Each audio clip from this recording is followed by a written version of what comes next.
नमस्कार, news nation आप देख रहे हैं। आपके साथ मैं हूं विद्यानाथ झा। हिंदुस्तान में कोरोना काल बनकर टूट रहा है। कोरोना की दूसरी लहर दिनों दिन खतरनाक होती जा रही है, जिससे लोग खौफजदा हैं। तो वहीं कोरोना के नए स्ट्रेन से खतरा और बढ़ने की आशंका जताई जा रही है। वायरस का नया रूप बच्चों और युवाओं को भी तेजी से निशाना बना रहा है। एक्सपर्ट से जानेंगे कोरोना के नए स्ट्रेन से कैसे निपटे, लेकिन सबसे पहले आपको दिखाते हैं एक रिपोर्ट।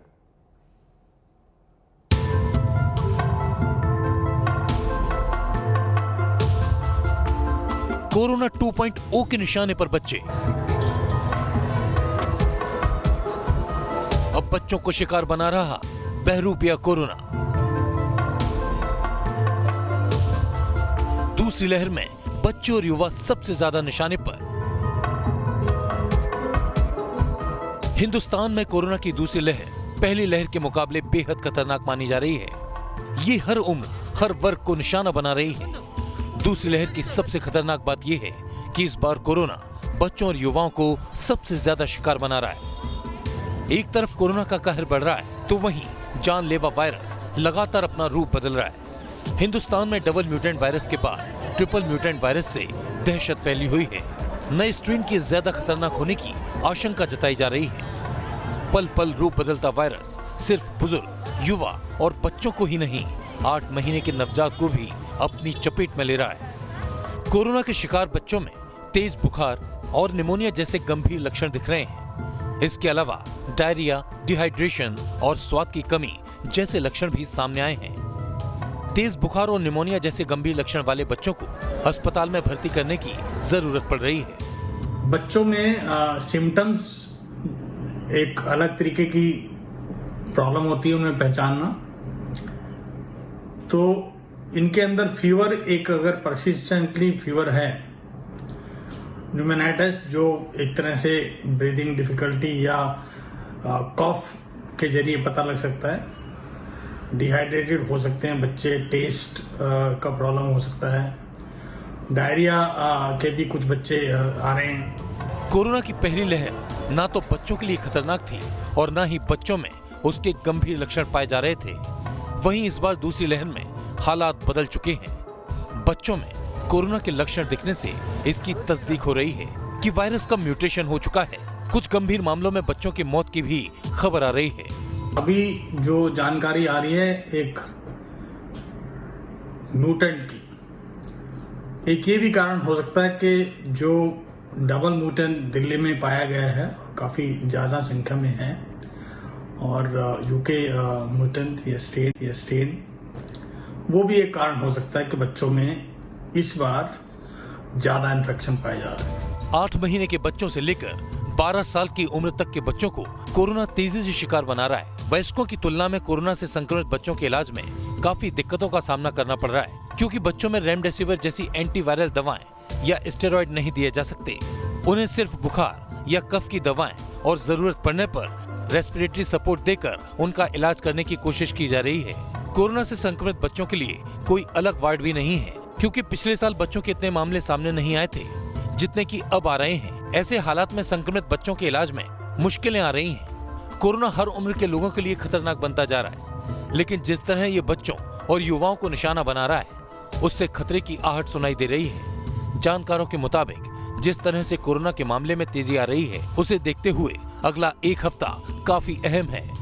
आशंका जताई जा रही है कि इस हफ्ते में कोरोना के केस पीक को छू सकते हैं। Team news nation. तो इस बार कोरोना बच्चों को भी अपनी जद में ले रहा है और कोरोना की वजह से बच्चों की भी मौत हुई है। हमारे साथ एक पूरा पैनल है, कुछ खास मेहमान हैं, उनसे मैं आपका तारुफ करवा देता हूं। सबसे पहले डॉक्टर राजीव सिंह हैं, सीनियर चाइल्ड स्पेशलिस्ट हैं। डॉक्टर LK भारती हैं, HOD JPC अस्पताल। डॉक्टर दीपाली भारद्वाज हैं, सीनियर फिजिशियन हैं। आप सभी का बहुत बहुत स्वागत है। लेकिन सबसे पहले डॉक्टर राजीव सिंह, मैं आपसे समझना चाहता हूं, जो हमारा पहला सवाल है कि आखिर बच्चों को लेकर देखा इस बार जा रहा है कि कोरोना जो है वो बहुत खतरनाक रूप अख्तियार कर चुका है। तो बच्चों में कोरोना के जो लक्षण हैं उसका पता कैसे चलेगा? क्योंकि बच्चे तो ऐसे भी हैं जो अपनी बात को ठीक से पहुंचा नहीं सकते अपने पेरेंट्स तक या अपने परिवार के लोगों तक। देखिए, इसमें यही एक कारण है जिसमें हम काफी कुछ मिस कर रहे हैं। बच्चे आपको हेडेक नहीं बता सकते, आपको बॉडी एक नहीं बता सकते जो 5 साल से कम है, आपको टेस्ट और स्मेल की चीजें नहीं बता सकते हैं। बाकी जो सिम्टम्स हैं वो काफी सिमिलर हैं। एड ऑन हो गया है पेट दर्द, वॉमिटिंग और लूज मोशन। सो बुखार, जुकाम, खांसी तो एक कॉमन चीजें हैं। एक लेस देन 5 ईयर ओल्ड में थोड़ा आपको पकड़ने में मुश्किल होती है। अगर घर में कोई केस है तो आप बच्चे को फीवर आया तो you take it as corona unless proved otherwise. Special problems आ जाती है लेस देन 1 ईयर ओल्ड बच्चों में भी। अब दूसरा ये है कि गार्ड इनका बहुत लो रहता है हमारे बच्चों का, तो आप इनकी हाइजीन या मास्क वाली चीजें, एटिकेट्स आप रीइंफोर्स कर नहीं सकते। सो आई थिंक ये जो वेव आया है इसमें डबल म्यूटेंट वाली चीजें हैं ही, साथ में जो प्रिकॉशन लेने चाहिए वो प्रिकॉशन भी नहीं लिए गए बीच में, और इस वजह से ये मामला इतना एक्सप्लोड होकर बढ़ गया। डॉक्टर दीपाली, अगर बच्चों को फीवर आता है, बुखार आता है, तो क्या करना चाहिए? क्या ये मान लेना चाहिए कि उनका भी टेस्ट कराया जाए, या फिर उनको भी डॉक्टर के पास ले जाकर ये जो पूरा ट्रीटमेंट अभी कोरोना का लोग ले रहे हैं वही करना चाहिए? क्या करना चाहिए? देखिए, एक दिन के फीवर का मतलब ये नहीं है कि हम उसको कोरोना मान लें या टेस्ट करने लग जाएं। उसका टेम्परेचर रीडिंग होनी चाहिए, ऑक्सीजन मीटर की रीडिंग होनी चाहिए। जैसे आपके चैनल के द्वारा बताया गया है, लेफ्ट हाथ की इंडेक्स फिंगर से आपको बच्चे के हाथ में लगा देनी चाहिए मशीन, और उसकी पल्स ऑक्सीमीटर की मेजरमेंट होनी चाहिए हर 3 से 4 घंटे पे।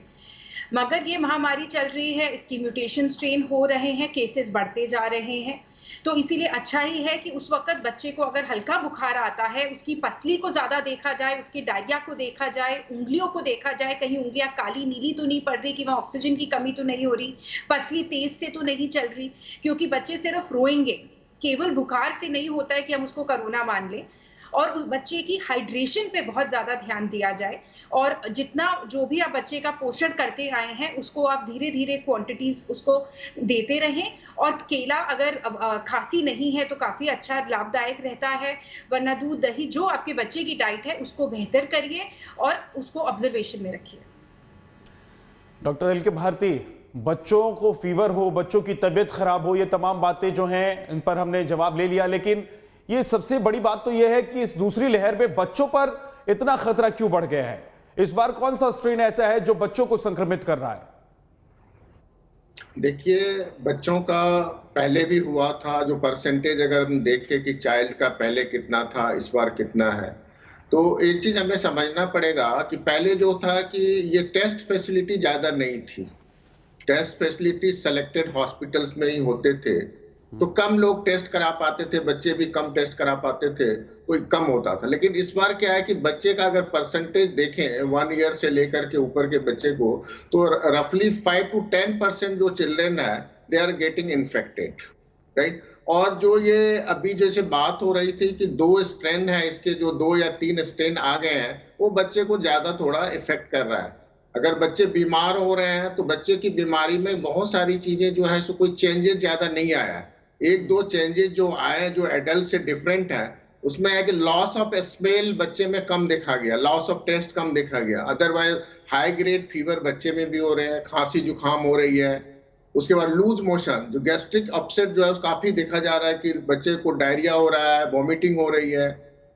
और नीला भी बच्चा, अगर बच्चा सीरियस हो गया तो सांस लेने में दिक्कत हो रही है। तो अगर बच्चे को सांस लेने में दिक्कत हो रही है, हाई ग्रेड फीवर है, बच्चे कुछ खा पी नहीं रहे हैं, तो ये इस समय हमें बच्चे को डॉक्टर की सलाह जरूर लेना चाहिए। अगर बच्चे को फीवर है, डायरिया है, वॉमिटिंग है, तो घर में हम ट्रीट कर सकते हैं, लेकिन उसके साथ साथ हमें ये देखना पड़ेगा कि बच्चे का सैचुरेशन तो कम नहीं हो रहा है। सैचुरेशन कम, वो घर में आजकल सारे लोग पल्स ऑक्सीमीटर रखते हैं, लेकिन पल्स ऑक्सीमीटर लगाने का तरीका, बच्चे रोते रहते हैं तो फिर आप पल्स ऑक्सीमीटर सही से नहीं लगा सकते हो। तो आप टेली कंसल्टेशन कर करके अपने पीडियाट्रिशियन को दिखा सकते हैं कि हाँ ऐसे हम पल्स ऑक्सीमीटर लगा रहे हैं, क्या ये हार्ट रेट सही आ रहा है, इसका सैचुरेशन सही आ रहा है कि नहीं आ रहा है। तो हाई 2-3 चीजें जो मैं बताऊंगा, एक तो बच्चा अगर सुस्त हो जाए, दूसरा उसका सैचुरेशन कभी भी 94 से नीचे चला जाए, तीसरा बच्चा जो है सो उसको दौरा पड़ने लगे, नीला हो जाए, कुछ खा पी नहीं रहा हो, तो फौरन हमें डॉक्टर से कंसल्ट कर करके इस बच्चे को हॉस्पिटल ले जाना चाहिए।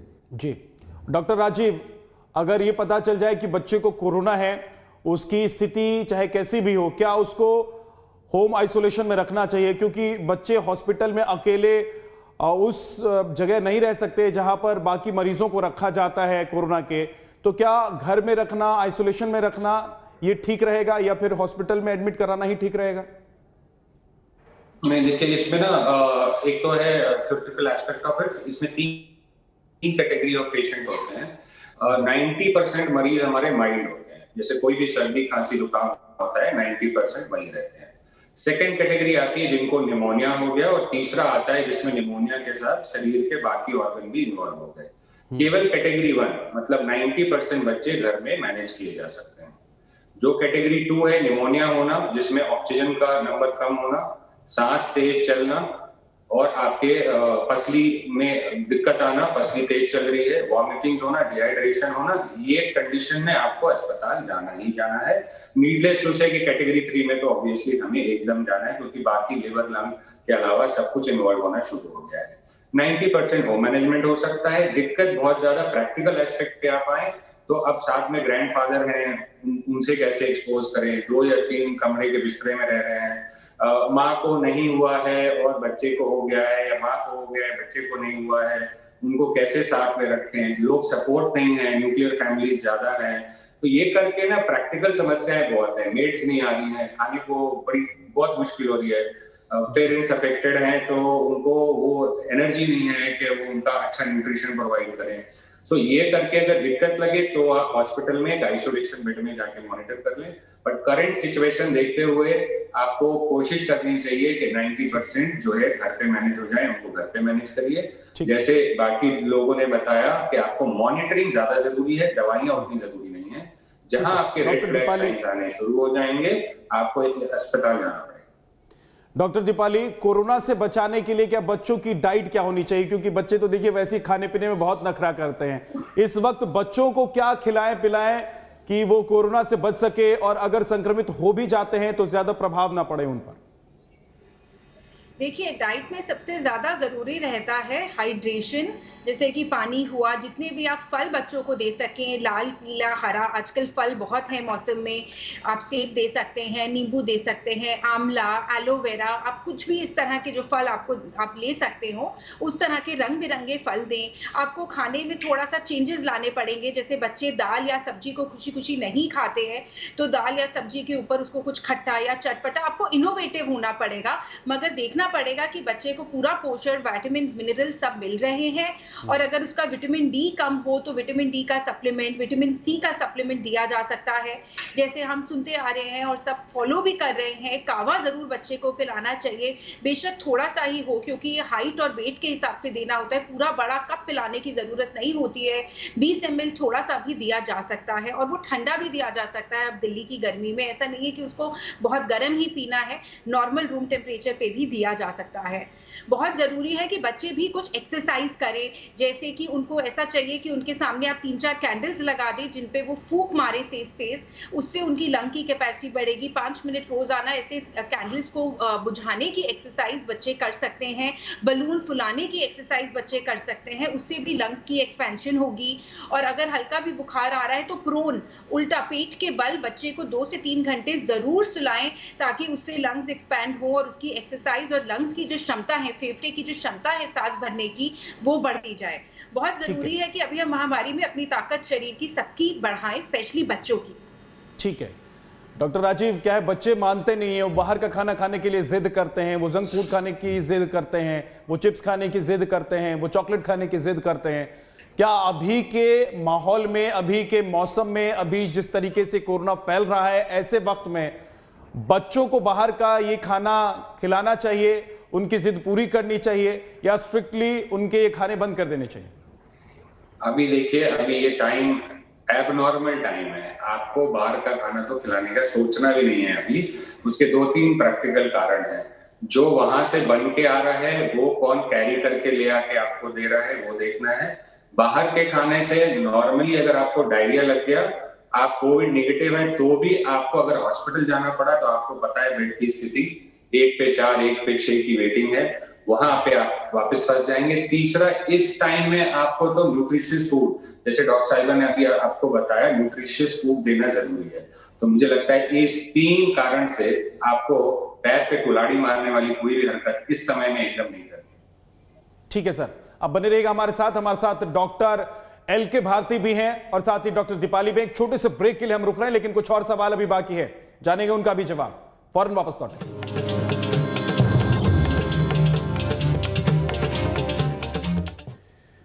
तो कोरोना काल में बच्चों के लिए क्या करना चाहिए? बच्चे अगर बीमार हो जाएं तो उनका ध्यान कैसे रखें? उनको डॉक्टर के पास ले जाना चाहिए? उन्हें क्या घर में रखकर ही उन्हें ट्रीटमेंट देना चाहिए या जरूरत पड़ने पर हॉस्पिटल भी ले जाना चाहिए? इन तमाम सवालों के जवाब हम अपने डॉक्टर्स जो हमारे साथ पैनल में मौजूद हैं उनसे जान रहे हैं। डॉक्टर राजीव, अब मेरा अगला सवाल यह है आपसे कि नवजात बच्चे को संक्रमित मां से क्या खतरा हो सकता है? क्योंकि बच्चे बहुत छोटे हैं अगर, तो मां से अलग उन्हें नहीं किया जा सकता।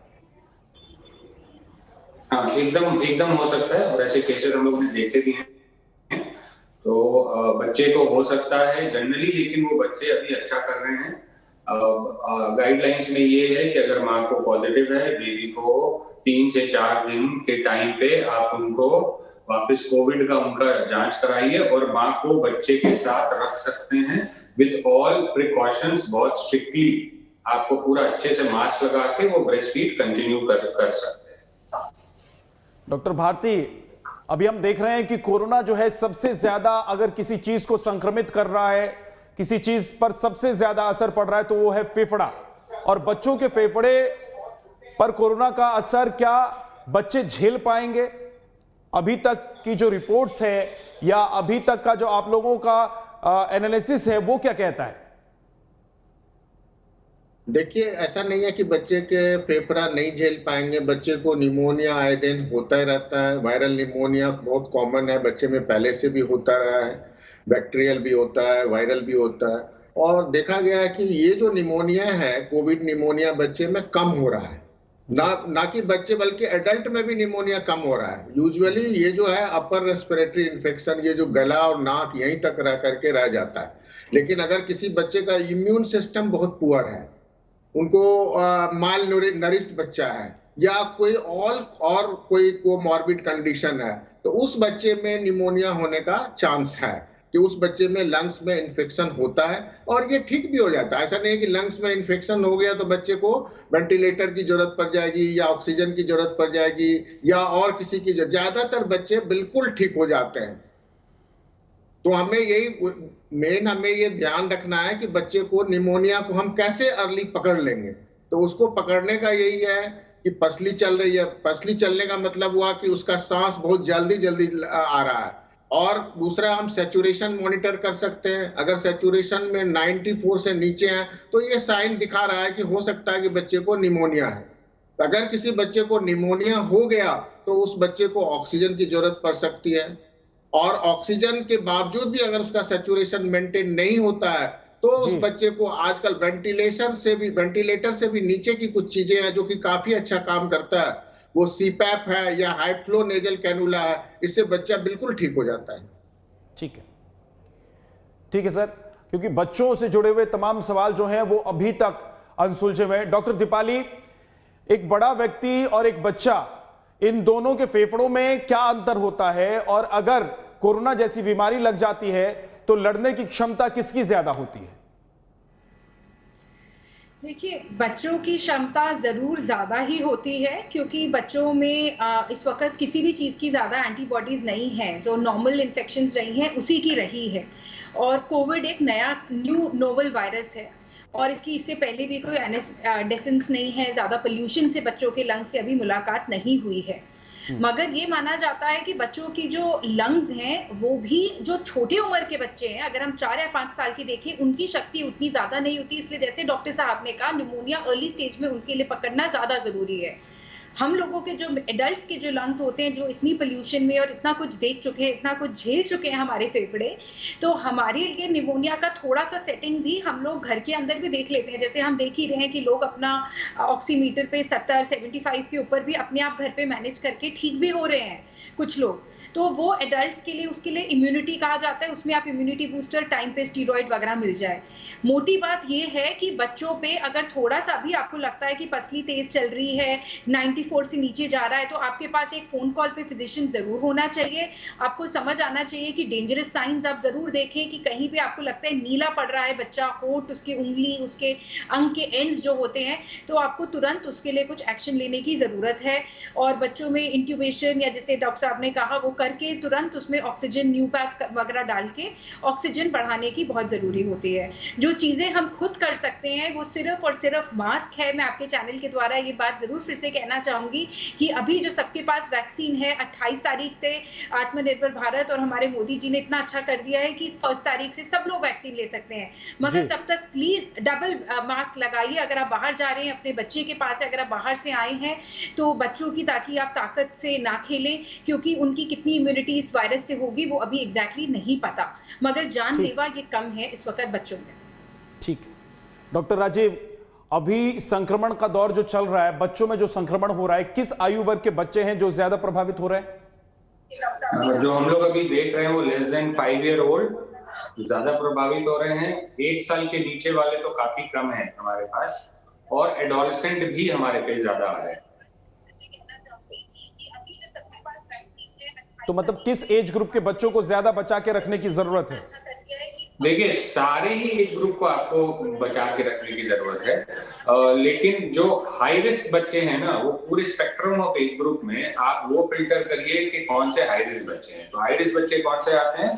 जिनको आपको हार्ट डिजीज है, जो नॉन एस्थमेटिक बच्चे हैं, जो स्टीरॉइड ऐसा इम्यूनो कॉम्प्रोमाइज कैटेगरी में है, चाहे वो 2 साल के हों चाहे वो 12 साल के हों।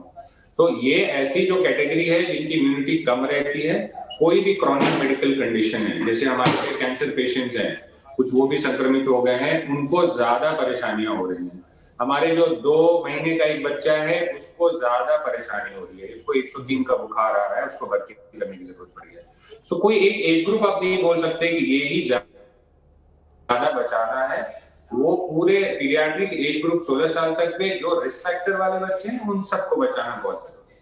ठीक है डॉक्टर भारती, अभी लाख टक्के का सवाल ये है और पूरा हिंदुस्तान मुझे लगता है इस सवाल का जवाब जानना चाहता है कि आखिर बच्चों के लिए वैक्सीन कब आएगा, क्योंकि अभी प्रधानमंत्री जी की तरफ से ऐलान कर दिया गया, केंद्र सरकार की तरफ से कहा गया कि 1 मई से 18 वर्ष से ऊपर के जितने व्यक्ति हैं वो सब वैक्सीन ले सकते हैं, लेकिन बच्चों के लिए वैक्सीन कब आएगी?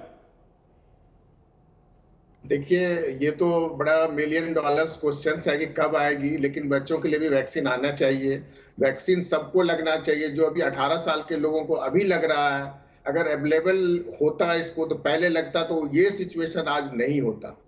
आप अगर देखेंगे डेटा वैक्सीन का, तो जो वैक्सीन 2 डोज जिन्होंने ले लिया उसमें बीमारी जो हो रही है वो 0.04% हो रही है। मीन्स ये हुआ कहने का कि अगर उन्होंने दोनों डोज ले लिया तो 10,000 में से 4 आदमी को ये हो रहा है बीमारी, और वो भी बीमारी ऐसी हो रही है जिसको कि कोई हॉस्पिटलाइजेशन की जरूरत नहीं है, ऑक्सीजन की जरूरत नहीं है, वेंटिलेशन की जरूरत नहीं है। सो अभी जो हम कर सकते हैं, इसको ब्रेक को तोड़ सकते हैं, इस चेन को तोड़ सकते हैं, वो 3-4 तरह से ही तोड़ सकते हैं। Number 1 vaccination, number 2 Covid appropriate behaviour, जिसमें हम क्या कर सकते हैं, मास्क लगा सकते हैं, बाहर नहीं जा सकते हैं, हैंड सैनिटाइजेशन कर सकते हैं, और जो 2 गज की दूरी मेंटेन करके रख सकते हैं। तो वैक्सीन आना चाहिए बच्चों के लिए, लेकिन बच्चों से पहले अभी 18 साल से ऊपर के लोग जो है उसको मिले, वो जितने भी लोग हैं वो वैक्सीन जरूर लगवाएं। जी डॉक्टर राजीव, अमूमन देखा जाता है कि ये जो मौसम है, जिस वक्त हम लोग एक त्रासदी से गुजर रहे हैं, कोरोना की त्रासदी से, और देश भर के लोग परेशान हैं, ये वही मौसम है जिस मौसम में अक्सर बच्चे बीमार हो जाते हैं और बच्चों को लेकर डॉक्टर के पास भागना पड़ता है, और यही वक्त है जब बच्चे दस्त और उल्टी की समस्या से भी गुजरते हैं। तो अगर दस्त और उल्टी की समस्या होती है बच्चों में, तो इस लक्षण को कैसे देखा जाए? क्या इसके लिए टेस्ट कराने की जरूरत है, कोरोना टेस्ट बच्चों का, या फिर इसको लेकर पहले डॉक्टर के पास जाना चाहिए, उसके बाद आगे के कदम उठाने चाहिए? नहीं, इसमें थोड़ी सी क्लैरिटी मैं देना चाहूंगा। देखिए, ये अप्रैल का मौसम जो होता है ये पॉलन सीजन होता है। इस टाइम में अमूमन वायरल ये आपके एलर्जी बहुत ज्यादा प्रॉब्लम शुरू होती है, आंखों का जलना, छींके आना, चेस्ट में कंजेशन, सडन एस्थमेटिक अटैक्स आते हैं अप्रैल के टाइम में। एंटिसिपेटिंग मई में जो हम लोग देखते हैं, मई जून में खूब सारा दस्त होता है। अब ये तो नॉर्मली हर साल होता रहा है। अब इस साल कोविड के साथ क्या करना है कि अगर आपको फीवर आया और आपको कोई भी रेस्पिरेटरी इंफेक्शन के साइंस आए, जो जुकाम, खांसी, सोर थ्रोट, सूखी खांसी, बलगम वाली खांसी, पसली चलना, तो take it as COVID unless proved otherwise. Specially जब आपके पास पीडियाट्रिक एज ग्रुप में जरूर मिलेंगे आपको पेरेंट्स, दादाजी, पापा, मम्मी। अच्छा, डिनायल बहुत बढ़िया है सबका। सारे लोगों ने मना किया हुआ है कि सर हम तो किधर भी बाहर नहीं जाते, हम किसी से भी नहीं मिलते, तो लाखों लोगों को कोरोना कैसे हो गया? जिसको हुआ क्या उसको भी पता चला कि किसने दे दिया। तो लोगों के बिहेवियर में बहुत लूज हो चुके हैं। तो आप इस टाइम में अगर आप देख रहे हैं बुखार है, उल्टी दस्त है, तो take it as corona from my side. Specially if you see के फैमिली हिस्ट्री में भी आपको लोग मिल जा रहे हैं या आपने ट्रैवल किया है, तो have a very low threshold to think कि इसको कोरोना ही होगा अनलेस प्रूव्ड अदरवाइज। तो भाई इसमें आप टेस्ट करा के नेगेटिव कर लीजिए। लोग डिनाई कर रहे हैं, टेस्ट नहीं करा रहे हैं। आपका प्रैक्टिकली सबसे जरूरी क्यों टेस्ट कराना है कि अगर आप किसी कॉम्प्लिकेशन में भगवान न करे गए, तो आप किस अस्पताल जाओगे? जहां जाओगे गेट पे आपको कोरोना स्टेटस पूछेगा, आपको 6 घंटे बाद खड़ा रहना पड़ जाएगा। तो आप अपना टेस्ट कराइए, सेफ रहिए। आपकी दवाइयां अलग हैं, आपके कॉम्प्लिकेशन के डेज अलग हैं, आपके मॉनिटरिंग के तरीके अलग हैं। आपको ऑक्सीजन की मॉनिटरिंग बहुत जरूरी नहीं है अगर आपको कोविड नेगेटिव है तो ये 4-5 कारण से लोगों को अब तो मतलब देर तो पुल अप देयर सॉक्स। और बारिश हो रही है, 4 लोग जा रहे हैं, चारों को छाते चाहिए, अवेलेबल है केवल 3। तो आपको पेरेंट्स को अपना वैक्सीनेशन करना है। आप करोगे तभी बच्चा बचेगा, आप लूज होगे तभी बच्चे को कोरोना होगा। डॉक्टर दीपाली, बच्चों की माओं के लिए क्या संदेश है कि बच्चों का ध्यान रखें, साथ में ये कोरोना का जो वक्त चल रहा है ऐसे में उनका खान पान कैसा होना चाहिए, बच्चों का खान पान कैसा होना चाहिए, दोनों तंदुरुस्त रहें, इस संक्रमण से नहीं जूझें, उसके लिए क्या आप कहना चाहेंगे?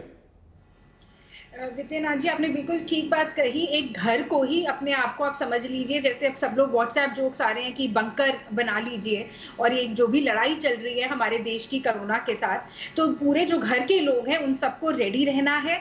जितनी हम सब अपनी ताकत बढ़ाएंगे उतना हम अपने बच्चों का, अपने घर में सीनियर सिटीजन्स का ज्यादा ध्यान रख पाएंगे। हाइड्रेटेड रहना बहुत जरूरी है। गर्मियां लकीली हैं तो गर्मियों में लोग वैसे भी ज्यादा पानी लेते हैं। ज्यादा अलग अलग रंग के फल लीजिए। अगर आपको खांसी नहीं है तो केले का सेवन रोजाना जरूर करिए, और पूरी फैमिली एकजुट होकर रोजाना डीप ब्रीदिंग एक्सरसाइज जरूर करें। अगर आप प्राणायाम कर सकते हैं तो और भी अच्छा है। घर के अंदर आप कुछ ऐसे पौधे रख सकते हैं जिससे ऑक्सीजन निकलता है। सॉल्ट लैंप रख सकते हैं, कपूर जला सकते हैं। देखिए, कपूर और कुछ चीजों के साइंटिफिक बेसिस नहीं है, मगर कुछ अंदरूनी सी स्टडीज हैं कि वो ऑक्सीजन को बढ़ाते हैं। तो अगर ऐसी चीज जिससे हमारे शरीर को, हमारे घर में कोई साइड इफेक्ट नहीं आ सकता और आप कर सकते हैं तो उसको जरूर करिए। और बहुत जरूरी है कि पूरी फैमिली एक साथ होके, ये एक तरह का माइंड का भी गेम है, मेंटल स्ट्रेस का गेम बन चुका है, तो हम सबको एक साथ होना चाहिए और माइंड में टेंशन कम लेनी चाहिए, क्योंकि ये महामारी लंबी चलेगी। अभी सेकेंड वेव आ रही है, पूरी तरह आई भी नहीं है, ये डराने वाली बात जरूर है, मगर इसके लिए जब हम लोग, आम जनता सिर्फ यही कर सकती है, SMS, हम सबको अपना मास्क अच्छे से पहनना है, डबल मास्क पहनना है जब हम 2 मीटर की दूरी नहीं कर पा रहे। जो मास्क आज पहना है वो कल रिपीट नहीं करना है, उसको परसों पहनिए, कल दूसरा मास्क पहनिए। कुछ चीजें अपनी हाइजीन के ऊपर ज्यादा ध्यान रखिए, हाथों को बार बार धोते रहिए। ये इस वक्त हर भारतीय की ड्यूटी है, हर माँ की ड्यूटी है, हर परिवार की ड्यूटी है, अपने परिवार की तरफ, अपनी स्टेट और अपने देश की तरफ। तो इस वक्त हम सबको अपनी इम्यूनिटी बढ़ानी चाहिए। इन शॉर्ट डॉक्टर राजीव, क्योंकि हम लोग कह रहे हैं और हम भी अपील करते हैं जनता से कि आप घर में रहें, अगर जरूरत ना पड़े तो बाहर ना जाएं और भीड़ में ना जाएं, लेकिन क्या है कि बच्चे नहीं मानते हैं, बच्चे घर में टिकते नहीं हैं। उन्हें पार्क में जाना है खेलने के लिए, उन्हें बालकनी में जाना है, उन्हें सोसाइटी के बच्चों के साथ खेलना है। तो ऐसे माहौल में, जिस माहौल में अभी हम लोग जी रहे हैं, सांस ले रहे हैं, ऐसे माहौल में इन बच्चों के लिए क्या आपका संदेश है? आप क्या इन बच्चों को कहना चाहेंगे जो इस वक्त आपको सुन रहे होंगे, उनके पेरेंट्स को क्या कहना चाहेंगे? भाई बच्चे लोग जो मेरी बातें सुन रहे हैं और ये समझ रहे हैं, और आज के बच्चे हम लोगों से ज्यादा समझदार हैं, इसमें कोई डिस्कशन का स्कोप नहीं है कि मैं इनको बाहर जाने दूं। लेस देन 10 इयर्स में वैसे भी मना किया हुआ है नीचे जाने का। पेरेंट्स को भी अपना रियलाइज करना है कि आपको वर्क फ्रॉम होम है, ज्यादातर लोग घर में बैठे हैं और आप बहुत क्वालिटी टाइम पहले भी नहीं दे पाए हैं। अभी बैठिए, बहुत कुछ साथ में मिलके घर के अंदर कर सकते हैं। जान है तो जहान है। 2, 3, 4 महीने बाद जैसे हमें डेटा आता जाएगा, जैसे कुछ और चीजें प्रिवेंशन की आती जाएंगी, हम कर देंगे। बट आई थिंक हाथ जोड़ के ही निवेदन मैं करूंगा कि जितने लोग हैं वो घर के अंदर जो हैं वो अंदर रहें, मेरे बच्चे अंदर रहें। अंदर में ही आप बहुत सारे इनोवेटिव गेम्स खेल सकते हो, पेंटिंग कर सकते हो, गार्डनिंग कर सकते हो, वो सारी चीजें करो, कुछ रिपेयर करो, कुछ ठीक करो, कुछ बिगाड़ो, बट घर के अंदर ही रहो। जी, लेकिन ये बड़ा मुश्किल काम है, बच्चों को घर में रोक के रखना सबसे मुश्किल काम होता है। डॉक्टर भारती, बच्चे चाहते हैं कि वो बाहर निकलें, खेलें कूदें, बाहर आइसक्रीम खाएं, चॉकलेट खाने के लिए जाएं, लेकिन अभी ये जो वक्त है ये इजाजत देता नहीं है। तो बच्चों को घर में रखना, उनको संभालना, उनकी देखभाल करना, ये सबसे बड़ा काम इस वक्त है, माँ के लिए और फादर के लिए भी, दोनों के लिए। लेकिन अभी क्योंकि लोग जो हैं वो घर पर बैठकर अपना काम, ऑफिस का काम भी निपटा रहे हैं, ऐसे में बच्चों को जो है वो घर में बहुत वक्त ना मिल पाया अगर पेरेंट्स से, तो बच्चों को क्या करना चाहिए? बच्चों को आप क्या कहेंगे? वो क्या गेम्स खेलें, वो पढ़ाई करें, क्या करें वो? देखिए, ये तो बड़ा डिफिकल्ट क्वेश्चन है। सबके घर में बच्चे हैं, बच्चे मानते तो हैं नहीं, लेकिन उनको समझाना पड़ेगा, उनकी बातें हमें समझनी पड़ेगी। हमें पहले वो बच्चा बन के देखना पड़ेगा कि भाई बच्चा क्या चाह रहा है। तो बच्चे को समझा सकते हैं। थोड़े आइसक्रीम अगर बच्चा मांग रहा है तो हम घर में ही आइसक्रीम बना कर उनको खिलाएं। बच्चे को ये बताना पड़ेगा, समझाना पड़ेगा कि बेटा ये एयरबॉर्न डिजीज है, हवा में फैल रही है, अगर आप जाओगे तो आपको पकड़ लेगा। बच्चे को कहानी बतानी पड़ेगी, एग्जाम्पल्स बताने पड़ेंगे कि देखो वो अंकल बीमार हो गए, उनको ऑक्सीजन नहीं मिल रहे हैं। तो अगर आप एग्जाम्पल्स दे के बताएंगे, बच्चों के साथ प्ले करेंगे, तो बच्चे मान जाते हैं। चलिए, बहुत बहुत शुक्रिया आप सभी का हमारे साथ जुड़ने के लिए। और हम ये उम्मीद कर रहे हैं कि आज तमाम वो बच्चे जो ये शो देख रहे थे वो ये समझ गए होंगे कि ये वक्त कितना बुरा है और इस वक्त से उबरने के लिए हम सबको थोड़ा सा वक्त चाहिए, थोड़ा सा इंतजार करना चाहिए। लेकिन बात यही है कि आपको घर में रहना है, घर में ही खेलना है, घर में ही ड्राइंग करनी है, आपको पढ़ाई करनी है और बाहर नहीं जाना है। और जो मम्मी पापा आपको कह रहे हैं खाना खाने के लिए, पीने के लिए, वो सब आपको करना है ताकि आप तंदुरुस्त रह सकें और ताकि आप सुरक्षित रह सकें। और पेरेंट्स जो हैं उनके लिए भी आप लोगों ने बहुत अच्छी अच्छी सलाहें दी। बहुत बहुत शुक्रिया हमारे साथ जुड़ने के लिए। एक छोटे से ब्रेक के लिए रुक रहे हैं, फौरन वापस लौटेंगे।